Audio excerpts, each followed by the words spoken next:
আসসালামু আলাইকুম সুপ্রিয় দর্শক। কাশ্মীরের ঘটনায় মোদিকে আমাদের প্রধান উপদেষ্টা ডক্টর মোহাম্মদ ইউনূস শোক বার্তা জানিয়েছেন এবং সন্ত্রাসবাদের বিরুদ্ধে বাংলাদেশের যে জিরো টলারেন্স সেটা আবারও পুনর্ব্যক্ত করেছে। কালের কণ্ঠে নিউজটি আসছে।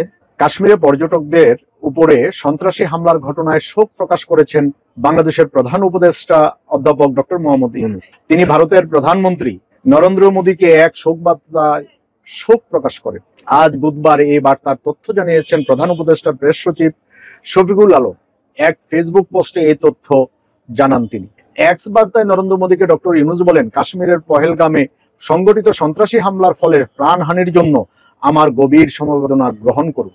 আমরা এই জঘন্য কাজের তীব্র নিন্দা জানাই। সন্ত্রাসবাদের বিরুদ্ধে বাংলাদেশের দৃঢ় অবস্থান পুনর্ব্যক্ত করছি। এদিকে ঘটনায় ভারত নিয়ন্ত্রিত জম্মু কাশ্মীরের সন্ত্রাসী হামলার ঘটনায় নিরপরাধ মানুষের মর্মান্তিক মৃত্যুতে জোরালোভাবে নিন্দা জানায় বাংলাদেশ। পররাষ্ট্র মন্ত্রণালয়ের সংবাদ বিজ্ঞপ্তিতে আজ বুধবার এই নিন্দা জানায়। মঙ্গলবার 22 এপ্রিল বিকেলে ভারত নিয়ন্ত্রিত কাশ্মীরের পহেলগাম বৈশারণে পর্যটকদের লক্ষ্য করে গুলি চালায় বন্দুকধারীরা। এ হামলায় অন্তত 26 জন প্রাণ হারান। নিহতদের মধ্যে 2 জন বিদেশি পর্যটক রয়েছেন, একজন সংযুক্ত আরব আমিরাত এবং একজন নেপালের নাগরিক। হামলার পরপরই ভারতের প্রধানমন্ত্রী নরেন্দ্র মোদী সৌদি আরব সফর সংক্ষিপ্ত করে রাতেই দেশে ফিরেছেন। নরেন্দ্র মোদী সৌদি আরবে সরকারি সফরে ছিলেন।